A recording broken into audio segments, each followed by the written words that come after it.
Notre société est en train de se transformer. Allez faire un tour dans des banlieues chaudes, on se croirait dans The Walking Dead. Leur inconséquence conduit à des crises dont nous sommes les victimes, il faut que ça cesse.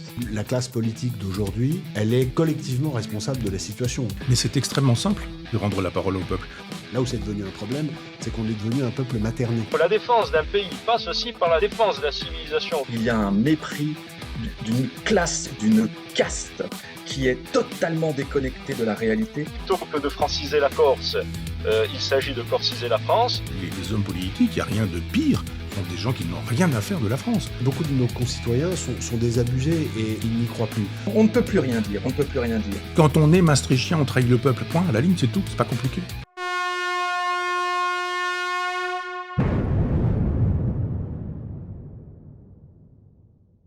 On va recevoir quelqu'un que vous attendez, bien sûr. On va recevoir Xavier Azalbert, qui est avec nous. Bonjour Xavier, comment vas-tu ? Bonjour Nicolas, merci beaucoup de me recevoir. C'est normal, je te reçois, je t'ai appelé parce que je voulais que tu nous parles de cette plainte qui fait beaucoup de bruit maintenant contre le ministre de la Santé Aurélien Rousseau, et on parlera en seconde partie de l'interview de la pétition aussi que tu as lancée avec François là-dessus. D'abord, première chose sur cette plainte, grosso modo, quel est l'objectif et qu'est-ce qui est demandé, qu'est-ce qui est posé dans cette plainte contre le ministre de la Santé ? C'est suite à ses propos sur l'effet secondaire. Oui, c'est suite à ses propos sur les effets secondaires sur France Inter le 3 octobre, donc où il a déclaré que, grosso modo, il a nié qu'il y avait des effets secondaires. Il a dit qu'il n'y avait pas d'effets secondaires de la vaccination pour lancer la nouvelle campagne de vaccination. Alors ça a choqué beaucoup de personnes à plusieurs titres. Ça a choqué des médecins qui voient justement ces effets secondaires, ça a choqué des victimes, et puis ça a choqué aussi des journalistes comme toi et moi, puisque il y avait quand même de l'autre côté un journaliste qui ne lui a pas opposé, mais écoutez, il y a eu une enquête de l'OPSCT, donc des éléments factuels, il n'a pas fait son travail, et on a laissé passer une occasion justement de rectifier l'information. Alors rappelons un petit peu qui est Aurélien Rousseau avant de parler de qui sont les parties qui ont porté la plainte. Aurélien Rousseau, c'est un professeur d'histoire, donc un professeur, c'est un enseignant, et le code de déontologie des enseignants s'applique, et le code de la déontologie des enseignants dit la chose suivante, c'est qu'un professeur, un enseignant doit respecter l'empathie, le respect, la confiance et l'intégrité.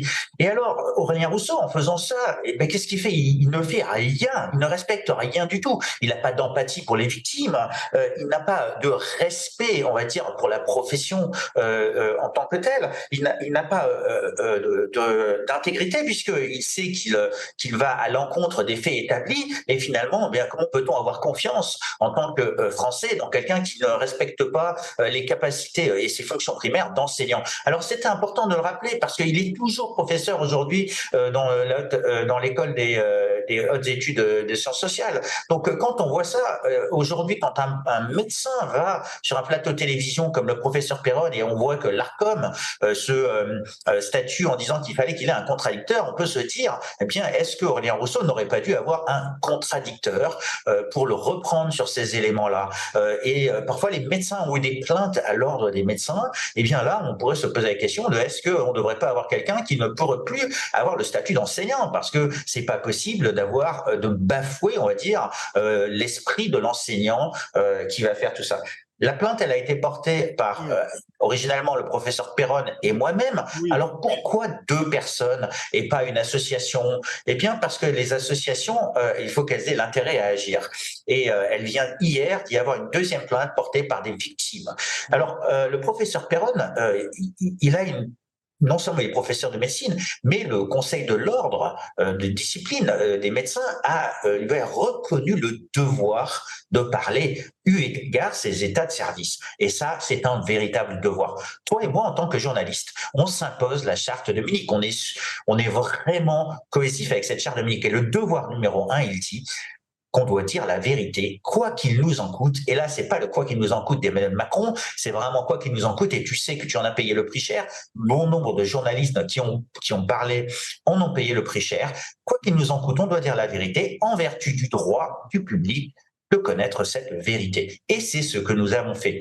Cette plainte, le motif, c'est tentative d'escroquerie au consentement à la vaccination. Alors pourquoi ? Eh bien, il dit quelque chose à la télévision sans contradicteur, dans une radio sans contradicteur, avec des faits publics. Xavier, en plus, public, avec financé avec nos impôts, j'allais y venir, avec un journaliste qui, justement, lui sert la soupe et ne vient pas pour le contredire. C'est pour ça donc qu'on a déposé cette plainte. Alors, dans cette plainte, il y a d'autres éléments qui sont les éléments factuels, notamment bien, les effets secondaires. On ne peut plus les nier aujourd'hui. Même le ministre allemand de la Santé les reconnaît. Les bases de données, Dravigilance, de la NSM, de la HS, tout le monde les reconnaît, c'est écrit. Et ça a été écrit aussi et reconnu par le rapport intermédiaire de l'OPESCT, l'Office d'évaluation des choix scientifiques, le 9 juin 2022, où on a reconnu les effets secondaires, notamment pour les femmes. Alors, j'ai une pensée pour toutes ces femmes qui ont des problèmes menstruels et quand elles ont écouté le ministre de la Santé, elles ont dû quand même sauter au plafond, y compris pour d'autres personnes qui ont perdu leurs enfants ou leurs proches au travers de tout ça. C'est quelque part manquer de respect. Et moi, j'attends d'un quelqu'un qui est un professeur à la base d'avoir le respect justement et l'intégrité de ses dires. Oui, effectivement, c'est important pour ça. Mais la question que j'ai envie de te poser, Xavier, et qu'on se pose à peu près tous, c'est comment continuer à avoir un tel déni pour ça et savoir qu'à un moment donné, quand tu vas sortir ça sur une radio publique, sur une matinale, ben, déjà, ça va brutaliser émotionnellement les victimes, qui sont de plus en plus nombreuses. Et comment, même politiquement, je me dis, mais quel est le but politique là de nier ça? Tu sais bien qu'à un moment donné, tu vas avoir un retour de bâton juridique, enfin judiciaire même. Alors écoute, il y a plusieurs réponses à cela. La première, elle peut être dans les contrats. L'Europe nous a commandé, pour, on va dire, notre bien-être et notre bien, elle a commandé 10 doses par personne. 10 doses par personne, mais bien sûr, on sait très bien qu'on est à la 3e ou 4e ou 5e dose pour chacun. Eh bien, aujourd'hui, le ministre de la Santé, il a reçu une première dose de plainte, et donc c'était la nôtre, et puis il en a reçu une deuxième dose avec celle qui a été déposée par les victimes. Et il y en aura d'autres. Je pense que là, peut-être qu'on va s'arrêter à 5 doses de plainte, mais il va en avoir d'autres. Donc, il y a ces contrats quand même, ces contrats qui sont vraiment importants dans la mesure où les Sud-Africains, les Brésiliens, ils ont le droit de savoir, ils ont vu ces contrats. Nous n'avons pas vu ces contrats. Et bien sûr, le ministre de la Santé, lui, il les a, ces contrats, il doit les connaître. Enfin, s'il ne les connaît pas, alors là, on pourrait dire en plus qu'il n'est pas vraiment compétent, mais moi, je pense qu'il les connaît. Et donc, je lui ai posé une autre question au travers d'un tweet en lui disant, mais à quelle clause du contrat vous faites référence pour justement nier ces effets secondaires? Et en plus, il a dit dans un deuxième tweet que ces produits étaient sûrs et efficaces. Donc, il est passé de nier les effets secondaires à dire que c'est sûr, ce n'est pas du tout la même chose. Je lui ai posé la question d'où était cette clause dans le contrat, je n'ai pas eu de réponse. Et en plus, notion d'efficacité, on peut aujourd'hui se poser la question avec le fait que ça n'a pas empêché ni la transmission ni la contamination. Alors, on se rabat sur la notion des formes graves, ça reste encore à prouver. Et d'ailleurs, à ce sujet, on a fait une demande, Laurent Toubigana, l'épidémiologiste, a fait une demande, données qu'on n'a toujours pas. Alors, les Anglais ont eu certaines de ces données, mais nous ne les avons pas. Alors, les Sud-Africains, ils ont droit à avoir le contrat. Alors, c'est marrant parce qu'un pays comme l'Afrique du Sud, qui a eu l'apartheid, dans lequel il y a eu une énorme censure, on a l'impression qu'aujourd'hui, ils ont plus de droits que le pays dans lequel je vois sur ton t-shirt, il y a marqué liberté, égalité, fraternité. Ah, Beyoncé. Oui, tu as raison là-dessus. C'est vrai qu'on se pose la question tout de même de savoir pourquoi ici en France, il n'y a pas ce débat. Et qu'on n'ait pas accès à ces informations. Et c'est vrai qu'il y a une véritable omerta aujourd'hui, il faut le dire, sur la pétition pour la transparence sur les contrats des vaccins, notamment pas que Pfizer, mais Moderna et les autres. Alors, la transparence, c'est la base, on va dire, de la confiance aujourd'hui, puisque si on ne sait pas ce qu'il y a dans un contrat, je ne vois pas comment un ministre de la Santé peut aller à la télévision ou à la radio et dire ce qu'il a dit. Je ne vois pas comment un juge peut aussi juger sur les effets secondaires si jamais il ne connaît pas ce qu'il y a dans les contrats, c'est-à-dire les spécifications originelles. Imaginons quand il y a eu un crash d'avion, le AF447, le Rio-Paris, que, par exemple, le fabricant des sondes Pitot n'ait pas donné les spécifications. Eh bien, qu'est-ce qu'aurait fait le juge? Il aurait dit « je ne peux pas juger ». Donc, aujourd'hui, le juge doit demander à connaître ce qu'il y a dans ces contrats. Alors, cette pétition, elle est là pourquoi? Eh bien, il y a eu énormément de personnes, des députés, des associations qui ont demandé ces contrats, des avocats qui ont demandé ces contrats. Et il arrive un moment ou un autre où ce que j'ai fait, c'est, en vertu du devoir numéro 1 de la Charte de Munich, en tant que journaliste, c'est-à-dire le droit du public à savoir, eh bien, et c'est un droit fondamental, j'ai saisi l'Union européenne au travers d'un site qui s'appelle Ask the EU, parce que c'est une procédure qui est standard, et je leur ai demandé de faire la transparence sur tous les contrats, de manière à ce qu'on puisse justement savoir. Et ce que j'ai fait, c'est j'ai invoqué le fait qu'il y avait eu la transparence en Afrique du Sud, puisqu'il y a une décision de justice qui a poussé les fabricants à donner ces contrats, même si ce contrat n'avait pas tous les éléments, c'est-à-dire un élément central qui s'appelle les spécifications du produit. Le contrat du Brésil, qui a été analysé par le docteur en droit Olivier Froh, fait état que ces contrats sont à peu près tous pareils, à quelque chose près. Alors, il y a quelques variations, on ne connaît pas les spécifications exactement, et certains spécialistes de l'ARN messager se sont posé la question de quelle est la quantité d'ARN messager qu'il y avait justement, et la quantité de la protéine spike, et comme on ne sait pas, eh bien, on n'est pas capable de juger. Le deuxième élément qu'on a pu s'apercevoir, c'est que le prix. Alors, on s'est aperçu d'une chose, c'est que les Africains du Sud ont payé moins cher que nous, alors qu'on en a acheté beaucoup plus. Alors là, on pourrait se dire, c'est marrant, on a fait un groupement pour pouvoir justement passer une commande qui devrait être bénéfique à nous tous. Alors, bénéfique aux citoyens ou bénéfique aux laboratoires. Et ne pas connaître ces contrats, ça nous empêche de connaître le véritable bénéfice-risque. Pour nous, en tant que citoyens. Je ne parle pas du bénéfice de Pfizer ou de Moderna, parce que celui-là, on sait aujourd'hui dans quelle direction il est. Il est allé dans le mauvais sens pour nous et dans le bon sens pour eux. Et aujourd'hui, je considère que c'est du bon sens de récupérer justement ces contrats, parce que ça permettra à tout le monde d'être dûment éclairé. J'ai fait cette pétition parce que l'Europe, la Commission européenne, m'a refusé justement cette transparence. Ce qui est quand même incroyable, puisque l'Europe est financée par nos deniers. Ils nous doivent la transparence. Les députés européens, les administratifs européens sont à notre service, ce n'est pas l'inverse.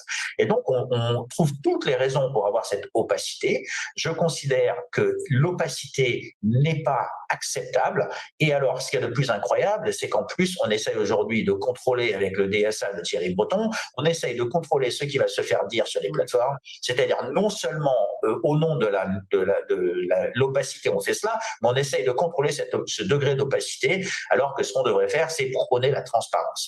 J'ai fait cette pétition, aujourd'hui il y a plus de 28 000 signatures, je l'ai fait au nom de journalistes, je l'ai fait en tant que moi, mais je sais que j'ai eu beaucoup de soutien de journalistes comme toi, justement parce que c'est important d'avoir ces contrats. Si on les avait, on les mettrait en disposition pour tout le monde, à disposition pour tout le monde, et voilà, et ça marque un petit peu le travail et la difficulté de notre travail, puisque quoi qu'il en coûte, on le fait.